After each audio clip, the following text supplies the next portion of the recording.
ಸ್ನೇಹಿತರೆ, ನಮ್ಮ ನಮಸ್ತೆ ಹಿಂದೂಸ್ತಾನ್ ಮೈಸೂರು ಇಂದಿನ ಎಪಿಸೋಡ್ಗೆ ಎಲ್ಲರಿಗೂ ಸ್ವಾಗತ ಸುಸ್ವಾಗತ.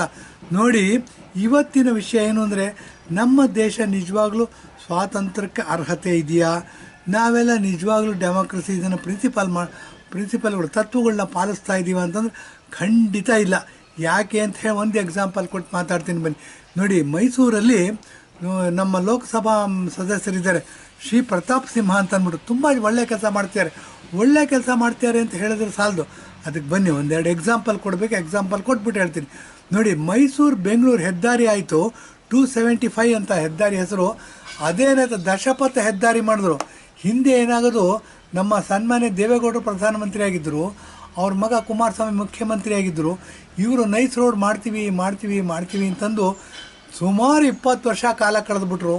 ಆಗಲೇ ಇಲ್ಲ. ಅದು ಬೆಂಗಳೂರು ಬಿಟ್ಟು ಒಂದು ಅರ್ಧ ಕಿಲೋಮೀಟ್ರ್ ರಸ್ತೆ ಮಾಡೋಕ್ಕಾಗಲಿಲ್ಲ. ಇವಾಗ ಏನಾಗಿದೆ, ಪ್ರತಾಪ್ ಸಿಂಹ MP ಆಗಿದ್ದಾರೆ, ದೇಶದಲ್ಲಿ ನರೇಂದ್ರ ಮೋದಿ ಪ್ರಧಾನಮಂತ್ರಿ ಆಗಿದ್ದಾರೆ. ಮೋದಿ ಕಿ ಗ್ಯಾರಂಟಿ ಅಂತ ಹೇಳಿ ನೋಡಿ, ಅದಕ್ಕೆ ಹೇಳೋದು ಮೋದಿ ಕಿ ಗ್ಯಾರಂಟಿ ಅಂದರೆ ಅವ್ರೇನಾದ್ರು ಹೇಳಿದ್ರೆ ಮಾಡ್ತಾರೆ, ಅದು ಶತಸಿದ್ಧ. ಕಾಂಗ್ರೆಸ್ನವ್ರು ಹಂಗಲ್ಲ. ಕಾಂಗ್ರೆಸ್ನವರು 1960ಸಲ್ಲಿ ಗರೀಬಿ ಹಟಾವು ಅಂದರು. ಕಾಂಗ್ರೆಸ್ನವ್ರದ್ದು ಗರೀಬಿ ಹಟಾವಾಯಿತು, ಜನಸಾಮಾನ್ಯರು ಇನ್ನೂ ಬಡವರಾದರು. ಇವತ್ತು ಸಹ ನಿರುದ್ಯೋಗ ಸಮಸ್ಯೆ ಇದೇ ಕಾಂಗ್ರೆಸ್ನವ್ರು ಬೊಬ್ಬೆ ಇಡ್ತಾರೆ.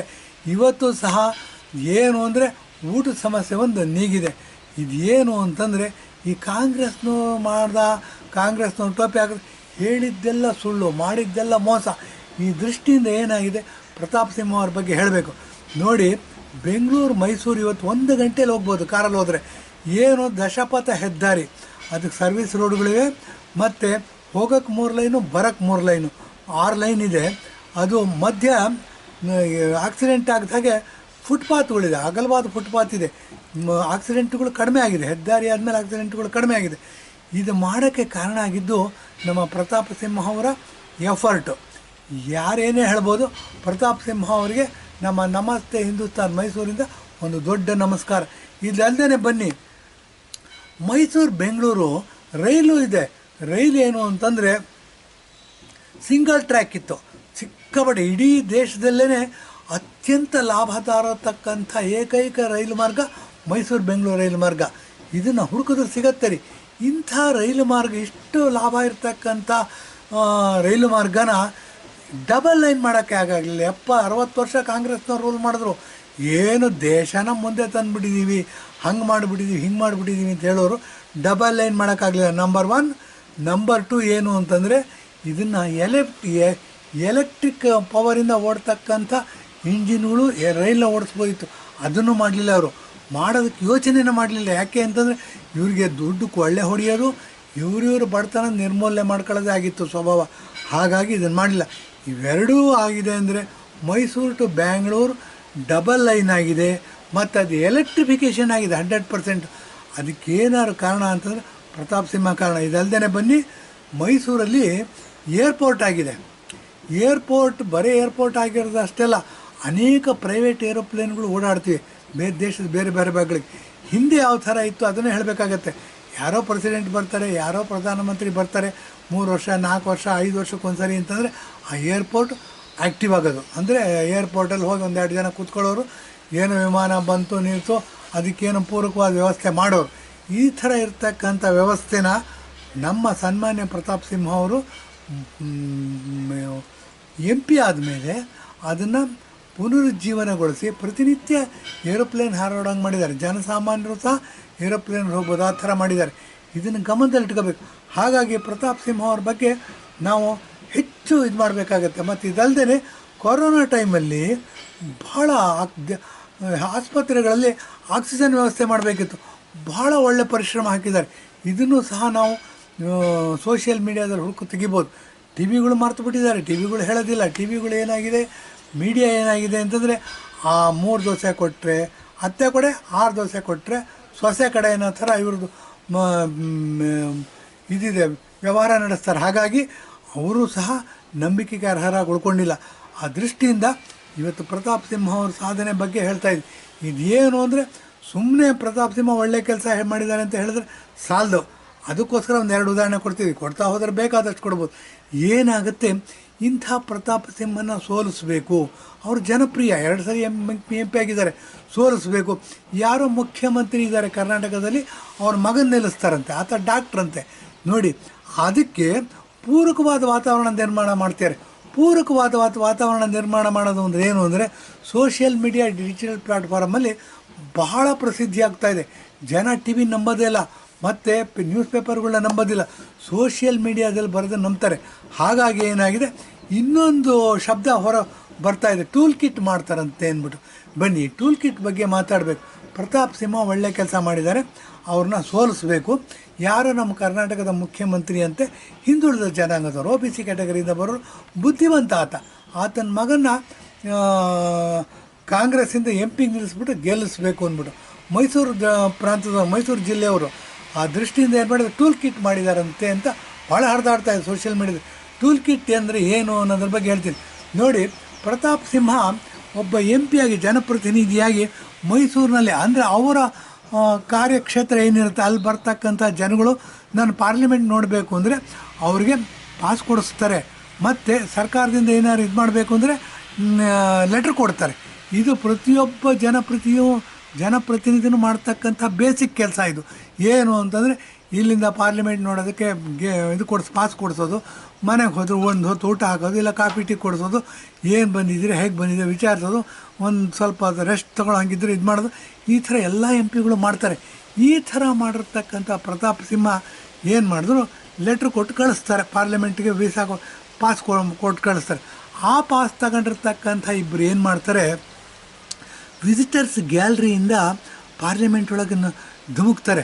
ಧುಮುಕ್ಬಿಟ್ಟು ಏನಾಗುತ್ತೆ, ಈ ಕಲರ್ ಇರ್ತಕ್ಕಂಥ ಪಟಾಕಿಗಳಿರುತ್ತೆ, ಸ್ಮೋಕ್ ಬಾಂಬ್ ಅಂತಾರೆ. ಆ ಕಲರ್ ಸ್ಮೋಕ್ ಬರ್ತಕ್ಕಂಥ, ಹಸು ಸ್ಮೋಕ್ ಬರ್ತಕ್ಕಂಥದ್ದು, ಬಣ್ಣದ ಸ್ಮೋಕ್ ಬರ್ತಕ್ಕಂಥ ಪಟಾಕಿಗಳನ್ನ ಸಿಡಿಸಿದಾಗ ಏನಾಗುತ್ತೆ, ಪಾರ್ಲಿಮೆಂಟಲ್ಲಿ ಒಂಥರ ಗದ್ದಲ ಉಂಟಾಗುತ್ತೆ. ಹೌದು, ಯಾರೋ ಟೆರರಿಸ್ಟ್ಗಳು ನುಗ್ಗಿಬಿಟ್ಟಿದ್ದಾರೆ ಅಂದ್ಬಿಟ್ಟು ಏನಾಗುತ್ತೆ, ತುಂಬ ಕಮೋಷನ್, ಗಲಾಟೆ ಆಗುತ್ತೆ. ಆ ಗಲಾಟೆ ಆಗೋದು ಇದು ಒಂದು ವಿಷಯ.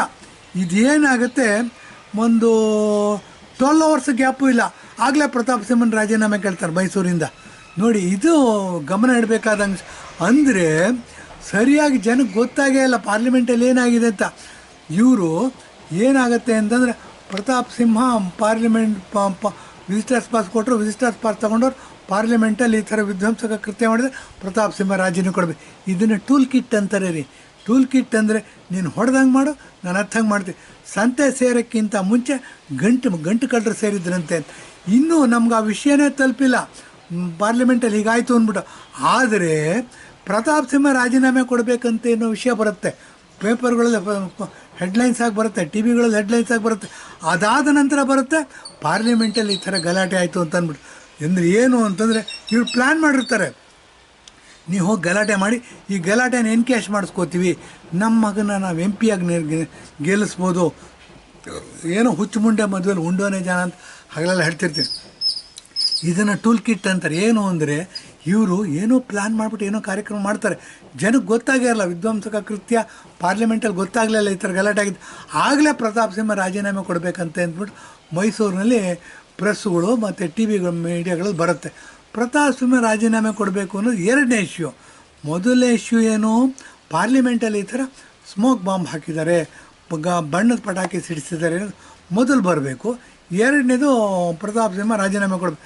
ಇಲ್ಲೇನಾಗುತ್ತೆ, ಪ್ರತಾಪ್ ಸಿಂಹ ರಾಜೀನಾಮೆ ನಮಗೆಲ್ಲ ಆಶ್ಚರ್ಯ, ಪ್ರತಾಪ್ ಸಿಂಹ ಯಾಕೆ ರಾಜೀನಾಮೆ ಕೊಡಬೇಕು ಅಂತ ನೋಡಿದ್ರೆ, ಇದೆಲ್ಲ ನೋಡಿದ್ರೆ ಒಂದು ಸಂಶಯ ಬಿಡುತ್ತೆ. ಅಂದರೆ ಏನು ಅಂದರೆ, ಇವರೇ ಏನಾದರೂ ಡ್ರಾಮಾ ಮಾಡ್ದಂಗೆ, ಇವರೇ ಏನಾದರೂ ಪ್ಲ್ಯಾನ್ ಮಾಡಿಬಿಟ್ಟು ಇವ್ರ ಜನನ್ನೇ ಕಳಿಸಿ ಗಲಾಟೆ ಮಾಡಿಸಿದಾರ ಅನ್ನೋ ಸಂಶಯ ಜನಸಾಮಾನ್ಯರಲ್ಲಿ ಬಂದುಬಿಟ್ಟಿದೆ ಆಗಲೇ. ಯಾಕೆ ಅಂತಂದರೆ, ನಮ್ಮ ರಾಜಕೀಯ ಇಷ್ಟು ಹೊಲಸಾಗಿದೆ. ರಾಜಕೀಯ ಶುದ್ಧ ವ್ಯಕ್ತಿಗಳ ಕೈನಲ್ಲಿರಬೇಕು, ಶುದ್ಧ ಚಾರಿತ್ರ್ಯ ಇರ್ತಕ್ಕಂಥ ಮನುಷ್ಯ ಕೈನಲ್ಲಿರಬೇಕು, ದೇಶಭಕ್ತರ ಕೈನಲ್ಲಿರಬೇಕು. ಏನಾಗಿದೆ, ಇವರು ದೇಶಭಕ್ತಿ ಅನ್ನೋದು ಬರೀ ಬಾಯಿ ಮಾತಲ್ಲಿ ಮಾತ್ರ ಬರುತ್ತೆ. ಆದರೆ ದುಡ್ಡು ಮಾಡೋದು, ಅಧಿಕಾರ ತನಗೆ, ತನ್ನ ಮಕ್ಕಳಿಗೆ, ಮೊಮ್ಮಕ್ಕಳಿಗೆ, ಮರಿಮಕ್ಕಳಿಗೆ, ವಂಶ ಪಾರಂಪರ್ಯವಾಗಿ ತಮಗೆ ಇರಬೇಕು ಅನ್ನೋ ಮನೋಭಾವದಿಂದ ಬರ್ತಾರೆ. ಮತ್ತು ಯಾರು 60ನೇ ಇಸ್ವಿನಲ್ಲಿ ಕೆಲವೇ ₹1,000 ಬೆಲೆ ಬಾಳದ ಇವರು, ಇವತ್ತೇನಾಗಿದೆ, ಸಾವಿರಾರು ಕೋಟಿ ರೂಪಾಯಿ ಹೊಡೆಯೋರು. ಏನಾಗುತ್ತೆ, ಏನೂ ಕೆಲಸ ಮಾಡೋದಿಲ್ಲ ರೀ. ಸಾವಿರ ಕೋಟಿ, 2,000 ಕೋಟಿ, 3,000 ಕೋಟಿ, ನಾವು 40,000 50,000 ತೊಗೊಂಡ್ರೆ ಇನ್ಕಮ್ ಟ್ಯಾಕ್ಸ್ ಕಟ್ಟಬೇಕು. ಇದಕ್ಕೆಲ್ಲ ಒಂದು ಪರಿಹಾರ ಕಾಣೋದು ಬೇಡವಾ? ನಾವು ಮಿಡ್ಲ್ ಕ್ಲಾಸ್ ಜನ ಇವತ್ತು 65-70% ಇದ್ದೀವಿ. ಯಾರು ಟಿ ವಿ ಕಾರ್ಯಕ್ರಮಗಳು ನೋಡ್ತಿದ್ದೀರ ತಿಳ್ಕೊಳ್ಳಿ, ಯಾರು ನೋ ಮೋರ್ ಹೆಲ್ಪ್ಲೆಸ್ ಅಲ್ಲ. ನೀವು ಸಶಕ್ತರಿದ್ದೀರಾ, ಸ್ಟ್ರಾಂಗ್ ಇದ್ದೀರಾ, ಇನ್ಕಮ್ ಟ್ಯಾಕ್ಸ್ ಕಟ್ತೀರಾ. ನಿಮ್ಮ ಮಕ್ಕಳು, ಮರಿಮಕ್ಕಳು, ಮೊಮ್ಮಕ್ಕಳನ್ನ ಇಂಜಿನಿಯರಿಂಗ್, ಡಾಕ್ಟ್ರ್ ಮಾಡ್ತೀರಾ. ಲಂಡನ್, ಅಮೇರಿಕಾ, ದುಬೈ ದೇಶಗಳಿಗೆ, ಆಸ್ಟ್ರೇಲಿಯಾಕ್ಕೆ ಕೆಲಸ ಕಳಿಸ್ತೀರಾ. ನೋಡಿ, ನೀವು ಜನಸಂಖ್ಯೆಯಲ್ಲೂ ಜಾಸ್ತಿ ಇದ್ದೀರಾ, 70% ಇದ್ದೀರಾ ಮೇಲ್ವರ್ಗದ ಜನಾಂಗ ಅಥವಾ ಟ್ಯಾಕ್ಸ್ ಕಟ್ಟೋ ಜನಾಂಗ ಅಂತ ಏನು ಹೇಳ್ತೀವಿ, ಮೇಲ್ವರ್ಗದವರು ಅಂತ. ಈ 70% ಇದೆ. ನಾವು ವೋಟ್ ಬ್ಯಾಂಕ್ ಆಗಿದ್ದೀವಿ. ನಾವು ಏನು ಅಂತಂದರೆ ಫ್ರೀ ಕೊಡೋರ್ದು ಒಂದು ವರ್ಗ, ಅವ್ರಿಗೇನು ಬೇಕಿಲ್ಲ ರೀ. ದೇಶ ಫ್ರೀ ಇರಬೇಕು, ಊಟ ಫ್ರೀ ಇರಬೇಕು, ಕಾರ್ ಫ್ರೀ ಇರಬೇಕು, ಎಲ್ಲರಿಗೂ ಐಶ್ವರ್ಯ ರೇ ಅಂತ ಹೆಂಡ್ತಿ ಬೇಕು. ಎಲ್ಲಿವರೆಗೂ ಕೊಡೋಕ್ಕೆ ಸಾಧ್ಯ ಇದಲ್ಲ. ಬಸವಣ್ಣವ್ರು ಹೇಳ್ದಂಗೆ ಕಾಯಕವೇ ಕೈಲಾಸ, ಕೈ ಕೆಸರಾದರೆ ಬಾಯಿ ಮೊಸರು. ನಾವು ದುಡಿಬೇಕು, ದುಡಿದ ದೇಶನ ಸ್ಟ್ರಾಂಗ್ ಮಾಡಬೇಕು. ಅಂಥ ವಾತಾವರಣ ಸೃಷ್ಟಿ ಮಾಡ್ತಕ್ಕಂಥ ರಾಜಕಾರಣಿಗಳನ್ನ ಮಾತ್ರ ಬೆಂಬಲಿಸಬೇಕು ಅಂತೇಳಿ ಇಂದಿನ ಎಪಿಸೋಡ್ ಮುಗಿಸ್ತಾ ಇದ್ದೀನಿ. ಧನ್ಯವಾದ, ನಮಸ್ಕಾರ.